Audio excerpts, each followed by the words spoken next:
সকাল সকাল গৌহাটি থেকে গাড়ি নিয়ে আমি আর অনিক বেরিয়ে পড়লাম। আমাদের ডেস্টিনেশন গারো হিলসের সিজু কেভ আর ওয়ারিছোড়া। প্রায় ৮ ঘন্টা সময় লাগলো সিজু কেভ পৌঁছতে। সিমসাং নদীর ধারে অবস্থিত ৪,৭৭২ মিটার লম্বা এই গুহার আরেক নাম ব্যাট কেভ, কারণ কয়েক হাজার বাদুড়ের বাসস্থান এখানে। গুহার ভেতর নিশ্ছিদ্র অন্ধকার, সঙ্গে থাকা মোবাইল টর্চের আলোয় দেখতে পেলাম স্ট্যালাকটাইটস আর স্ট্যালাগমাইটসের অদ্ভুত ক্রিয়েশন। এই গুহার ভেতর ঢুকতে হলে একজন গাইড থাকা খুবই প্রয়োজন, তা না হলে পথের দিশা খুঁজে পাওয়া দুষ্কর। ৩৫০ টাকার বিনিময়ে এখান থেকেই একজন গাইড আমরা নিয়েছিলাম। অন্ধকারের কারণে ভেতরের এক্সপিরিয়েন্সটা আপনাদের সঙ্গে সেভাবে তো শেয়ার করা গেল না, কারণ প্র্যাকটিক্যালি কিছুই দেখা যাচ্ছে না, ভিডিওতে কিছুই আসছে না, কিন্তু অনবদ্য অভিজ্ঞতা, অদ্ভুত একটা থ্রিল, অদ্ভুত একটা এক্সপিরিয়েন্স। কিন্তু কয়েকটা জিনিস বলে দিই, যে টর্চ রাখবেন সঙ্গে, জুতো তো কখনোই পরবেন না, আর সম্ভব হলে হাফ প্যান্ট পরে আসবেন, কারণ অনেকটাই জল আছে। আমরা হাঁটু জল পর্যন্ত গেছিলাম। আপনারা যদি আরও যেতে চান, আরও এক্সপ্লোর করতে চান, তাহলে কিন্তু কোমর পর্যন্ত, বুক পর্যন্ত জল এখানে আছে। সিজু কেভ থেকে বেরিয়ে সন্ধেবেলায় গিয়ে পৌঁছলাম ওয়ারিছোড়া হোমস্টেতে। খুবই বেসিক ঘর, কাঠের চৌকি, একটা টেবিল, বাথরুমও ঘরের বাইরে। এই ঘরের ভাড়া ১৬০০ টাকা, ব্রেকফাস্ট কমপ্লিমেন্টারি। এই যে আমার পেছনে যে হোমস্টে, মানে যেখানে আমরা কালকে সন্ধ্যাবেলা এসে উঠেছি, তখন তো একদম ঘন অন্ধকার ছিল, কিছুই বুঝতে পারিনি। তো আজ সকালে চারপাশটা ভীষণ ভালো লাগছে, সেটা আপনাদের একটু দেখিয়ে দিই। এই যে দেখুন, এই গাড়িটা করে আমরা এসছি, গাড়িটা এখানে দাঁড়িয়ে আছে। এইটা হচ্ছে আমাদের রুম, এই মাঝখানের যে উইন্ডোটা, এইখানে আমরা ছিলাম রাত্রে। চারিদিকে জঙ্গল, আর মাঝখানে এই হোমস্টে। আর এই যে রাস্তাটা দিয়ে নেমে গিয়ে এখানে সামনে হচ্ছে কিচেন, যেখানে আমরা এক্ষুনি যাব ব্রেকফাস্ট করতে। এখন আমরা ওই ব্রেকফাস্টটা করে আমাদের এখান থেকে, এই যে গাড়ি, আমরা যে গাড়িতে এসেছি সেই গাড়ি এখানেই থাকবে। এখান থেকে আরেকটা ওই অন্য একটা গাড়ি আসবে, সেই গাড়িতে করে আমরা যাব ওয়ারিছোড়া। এই গাড়িতে আমরা স্টার্ট করব এখান থেকে। তো আমরা দুজন আছি, আমি আর অনিক, তার সঙ্গে আরও একটি কাপল, 4জন শেয়ারে যাব এই গাড়িতে।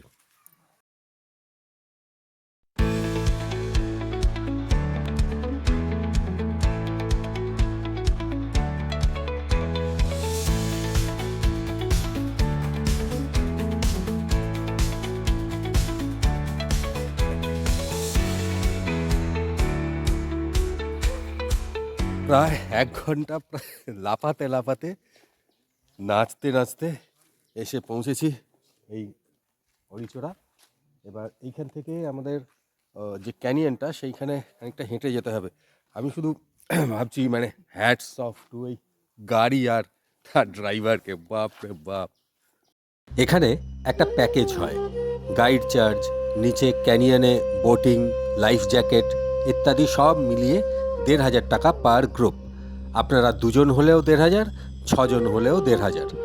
আমি আর অনিক এই মণিপুরের কাপলের সঙ্গে গ্রুপ বানিয়ে নিয়েছিলাম।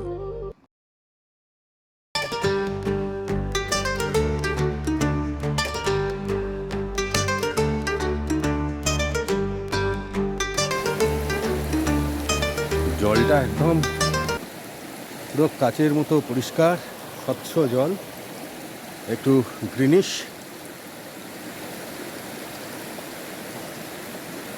আর এই দিকে এইটা ক্যানিয়নের ভেতরে ঢুকেছে। এইটা হচ্ছে চারপাশটা অসম ভিউ। আমরা র্যাফটিংয়ের জন্য তৈরি, এখানে লাইফ জ্যাকেট মাস্ট, এটা পরতেই হবে। তো আমরা রেডি, এবার র্যাফটিংয়ে যাব।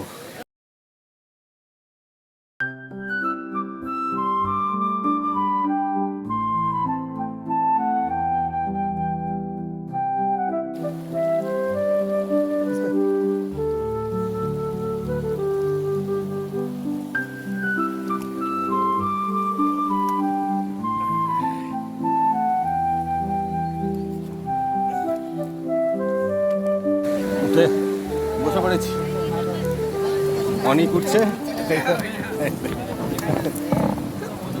আর আমাদের সঙ্গে আরো দুজন আছে, তারা উঠছে কোন দিকে? হ্যাঁ, এই দিকটা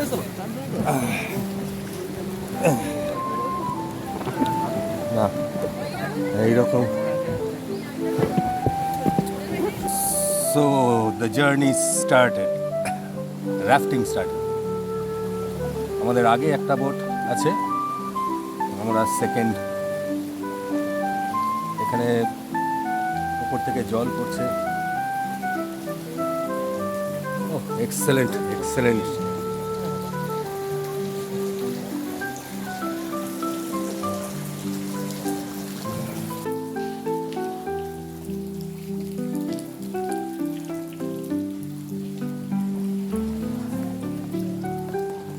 জল পড়ছে উপর থেকে।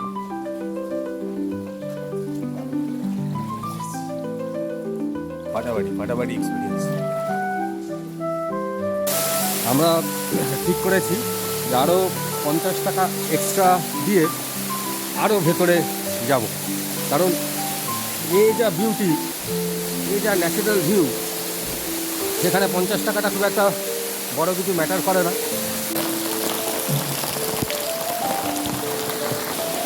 বৃষ্টি পড়ছে উপর থেকে, জল পড়ছে।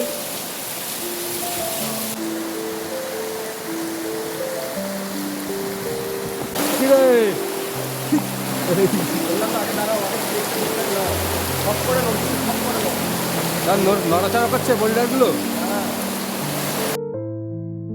দুপাশে প্রায় 45 থেকে 50 ফুট উঁচু পাথরের দেওয়াল আর তার ওপর ঘন সবুজ জঙ্গল।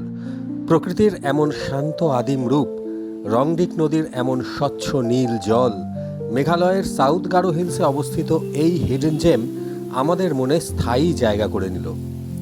এই অসাধারণ সুন্দর ক্যানিয়নে রিভার রাফটিংয়ের যে অনুভূতি, তার হয়তো 10% ক্যামেরার মাধ্যমে বোঝানো সম্ভব নয়। আমার বিশ্বাস, যদি এখানে একবার আসেন তবে আপনারাও আমাদের মতোই মন্ত্রমুগ্ধ হয়ে যাবেন। এই অনন্য অনুভূতির রেশ বজায় রেখেই এই ব্লগ এখানেই শেষ করছি। ভালো থাকবেন, আনন্দে থাকবেন। দেখা হবে অন্য কোথাও, অন্য কোনো ব্লগে।